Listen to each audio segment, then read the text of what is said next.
दोस्तों, आप देख रहे हैं बाबा दर्शन न्यूज। बाबा दर्शन न्यूज से मैं इनामुल्लाह खां। आज दिनांक 6 जुलाई पूर्व उप प्रधानमंत्री और कांग्रेस के दिग्गज नेता, गरीबों की आवाज रहे स्वर्गीय बाबू जगजीवन राम की पुण्यतिथि पर सासाराम के कांग्रेस सांसद मनोज कुमार ने अपने संबोधन में कहा कि मैं कांग्रेस के टिकट पर चुनाव जीता हूं, ये मेरा सौभाग्य है। और बाबू जगजीवन राम एक ऐसे व्यक्ति थे जिनको दुनिया याद कर रही है, क्योंकि वो गरीबों के मसीहा थे। क्या कुछ कहा अपने संबोधन में मनोज कुमार ने, सुनते हैं उन्हीं की जुबानी। बहुत बड़ा सौभाग्य था कि मैं कांग्रेस पार्टी का क्या बना, प्रत्याशी बना। उसके बाद मैं ये भी सोच रहा था, चलो यार कोई बात नहीं, मेरा नाम कट भी जाए, लिस्ट में से नाम हटा भी दे, कोई दूसरा भी लड़ जाए तो मुझे कोई चिंता नहीं, लेकिन पहला मोहर मेरे नाम पर लगा था, ये मेरे लिए बड़ा सौभाग्य था। तो आज अपने आप को मैं बड़ा सौभाग्यशाली समझता हूँ कि बाबू जगजीवन राम जी का विरासत आदरणीय माननीय बहन मीरा कुमार जी के आशीर्वाद के द्वारा मुझे मिला। ये मेरे लिए बहुत बड़ा सौभाग्य है। साथ में मैं आपको बताना चाहता हूँ कि जब हमारे देश एक तरफ, आप सबको मालूम होगा कि भूखा अकाल पड़ गया था 66 में। आप सब बहुत सारे गार्जियन हैं जो कि याद होगा, जब 66 में बहुत सारा लोग सफर कर रहे थे, तो मैं हिस्ट्री पढ़ रहा था। इस पार्लियामेंट के लोगों के बीच में आकर के बाबूजी ने कहा, उस समय कृषि मंत्री थे बाबूजी, उस समय कृषि मंत्री थे ना गार्जियन बाबूजी, जब 1966 में क्या थे, कृषि खाद्य आपूर्ति मंत्री। चलिए, तो बाबूजी ने इस क्षेत्र में आकर कहा कि आप मेरे ऊपर भरोसा रखो, मैं आपका बेटा हूं, आपका भाई हूं। जरूर ये प्रकृति ने एक बहुत बड़ा आपदा हम लोगों के ऊपर थोप दिया, लेकिन आपका बेटा, आपका भाई आप लोगों से वचन देता है कि हमारे क्षेत्र में ही नहीं, पूरे बिहार में मैं किसी को भूखे नहीं रहने दूंगा, किसी को भूखे नहीं रहने दूंगा। तो हमारे बाबूजी ऐसे बहुत सारे, आपने 71 की लड़ाई देख लीजिए, बाबूजी के नेतृत्व में 71 की लड़ाई देश का क्या किया गया, जीत लिया गया। तो हमारे बाबूजी बहुत सारे भारत देश के अच्छे पद को इन्होंने सुशोभित किया, और सुशोभित नहीं किया, अपना जीवन दिया, ताकत लगाया, टाइम लगाया, खून पसीना बहाया, और अंततः इस भारत देश को इस दुनिया में एक पहचान देने का काम किया। तो ये हमारे लिए बहुत सौभाग्य की बात है कि हम उस धरती से हैं जिस धरती से हमारे बाबू जगजीवन राम जी आजीवन हमारे महापुरुष यहाँ सांसद रहे और भारत देश का नेतृत्व किया।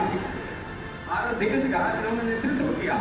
इसलिए मैं आप सब लोगों से ज्यादा कुछ न कहते हुए, मेरी भी मांग है, मैं माननीय अध्यक्ष जी की बातों को समर्थन करता हूँ कि भारत सरकार को भारत रत्न, आपने देखा होगा बहुत सारे लोगों को भारत रत्न पुरस्कार मिला, लेकिन बाबूजी ने जो अपना खून पसीना बहाया, मैं सरकार से मैं भी मांग करता हूं कि जितना जल्दी हो सके बाबूजी को भारत रत्न पुरस्कार मिलना चाहिए। और एक चीज और बता रहा हूं कि अब इस धरती का बेटा लाल संडक से लेकर के इस सदन तक भी इस आवाज को उठाना पड़े तो उसमें पीछे नहीं हटूंगा, ये आवाज में उठाने का काम करूंगा।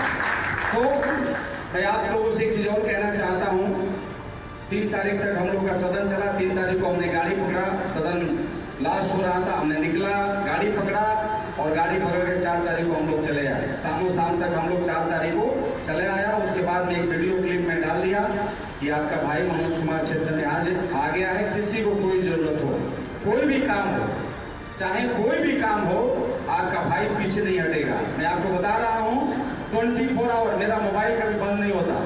मैं आपको आज भी कह रहा हूँ, कल भी कहूंगा, और आने वाला जितना दिन आप मुझे अवसर देंगे, नहीं भी देंगे, मेरा मोबाइल कभी बंद नहीं होगा। आपका काम नहीं करना।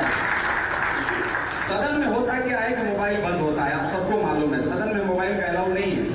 तो सदन में कभी कभी 12 बजे मुझे लग रहा है कि 30, 1 या 2 तारीख को हमने देखा था, 1 तारीख को 12 बजे रात तक हम लोग सदन में थे। 12 बजकर कुछ मिनट पर हमने सदन से निकला, और लास्ट यदि इकलौता कोई कांग्रेस का सांसद था तो मैं था, और मैं अंत तक रहा मैं बोला जब तक सदन खत्म नहीं होगा तब तक एक कम से कम कांग्रेस का सांसद रहना चाहिए, और मैं रहा। तो सदन जब चलती है तो उसमें बात नहीं होगी मुझसे, क्षमा चाहूंगा, लेकिन आपका भाई भरोसा रखिए कि कभी मेरा मोबाइल बंद नहीं होगा, चाहे कितना भी। भाई ने, मैं दिल्ली था, मैं बताया, एक भाई हमारा बड़ा बढ़िया कैच करता था, कैथी का एक्सीडेंट कर गया, उसका मौत हो गया। मुझे पता चला, मुझे बड़ा अफसोस हुआ, और अफसोस हुआ तो उसके बाद मैंने कहा कि भाई, क्योंकि बारिश हो रहा है इसलिए मैं भी बोल रहा हूँ, कुछ आप लोग को सुने, यहाँ के बाद जाएंगे हम लोग जिला पार्षद में। तो मुझे फोन आया, बोला कि इसको पोस्टमार्टम कराना है। हमारे मंगल भाई प्रमुख साहब ने मुझे फोन किया, मुझे टास्क दिया कि आपको आज इसका पोस्टमार्टम कराना है, अगर नहीं कराइएगा तो बहुत सारे लोग आपसे नाराज हो जाएंगे। हमने बोला प्रयास करते हैं। हमने फोन लगाया डीएम साहब को, उन्होंने फोन उठाया, बात किया। उसके बाद में अपने वो जो उनका जो भी है पीए, उनको नंबर दिया, बोला कि कराओ। छुट्टी में जा रहे थे, सब लाइनअप करके जब पोस्टमार्टम कराने का टाइम आया तो मंगल भाई को मैं फोन कर रहा हूँ। मंगल भाई फोन बंद हो गया कि स्विच ऑफ हो गया, मुझे मालूम नहीं। अब मैं बड़ा परेशान हो गया, किसी का फोन ही नहीं लग रहा। अंततः उस भाई का पोस्टमार्टम हुआ, मैं कराया। मैं उस दिन रात भर नहीं जगा, मैं सच्चाई पर शाम सुबह में फोन किए, मंगल भाई के भैया माफी चाहते हैं, मेरा मोबाइल में स्विच ऑफ हो गया। मैं बहुत सारा वे है भाई, आप तो तेज आदमी है, बहुत बार प्रमुख रहे हैं, बहुत बार जिला पार्षद रहे, आपका मोबाइल बंद हो गया, किसी और मोबाइल से मेरा नंबर से फोन कर देते, मुझे बता देते। मैंने बोला देखिए मंगल भाई, आपने अपना काम तो मुझे दे दिया, आपको करना चाहिए था, आप जाके सो गए और मुझे रात भर। तो मैं आप लोग इसलिए नहीं कह रहा हूँ कि मैं बहुत काम किया, लेकिन मुझे अगर रात भर भी जगना होगा आप लोग के लिए तो मैं पीछे नहीं हटूंगा, आप लोग के साथ में खड़ा हूँ। आपका मान सम्मान के लिए मैंने वचन दिया है कि कभी मैं कहने का मतलब उस पर आंच नहीं आने दूंगा। मान सम्मान हमेशा, उसके लिए खून पसीना बहाना पड़े मैं बहाऊंगा, लेकिन एक चीज जरूर ध्यान देना होगा, जिस प्रकार से मान सम्मान मैं आपको दे रहा हूं, उसी प्रकार से आपको भी अपने पदाधिकारी होने के नाते, जिला प्रदेश का पदाधिकारी होने के नाते, आपको भी निचला वाले जो पदाधिकारी उनको भी मान सम्मान देना होगा। मान सम्मान अगर आप मुझे दीजिएगा तो मैं भी आपको दूंगा, आप नहीं दीजिएगा तो एक दिन मैं भी नहीं दूंगा। ऐसा होता है। अगर आप इस वीडियो को फेसबुक पर देख रहे हैं तो फेसबुक पेज को लाइक कीजिए और वीडियो को शेयर कीजिए। अगर आप इस वीडियो को यूट्यूब पर देख रहे हैं तो यूट्यूब चैनल को सब्सक्राइब कीजिए और घंटी के आइकॉन को दबाइए।